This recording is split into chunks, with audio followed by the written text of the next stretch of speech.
কি গো, কেমন আছো তোমরা সবাই?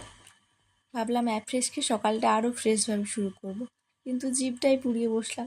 আমার দ্বারা মনে হয় কিছুই হবে না। আজ একটু সকাল সকালে স্নান করে নিয়েছি, জানো, বেশ ফ্রেশ মনে হচ্ছে। সংসারে হাজারো কাজ থাকতে পারে, কিন্তু পুজোটা না করলে মনে হয় যেন সকালটাই শুরু হলো না। তাই পুজোটা আগেই করে নিই, বাকি কাজ সব পরে হবে। কথায় আছে জানো তো, আছে মানুষ আছে কাজ, নাই মানুষ নাই কাজ। মানেটা তো তোমরা সবাই জানো, বলো। চলো এবার কিচেনে যাই। আজকে আবার এটা রান্না হবে। আচ্ছা, এটার নাম তোমরা জানো?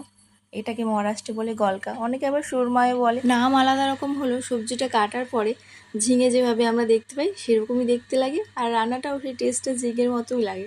কত নতুন নতুন নাম শিখছি বলো তো।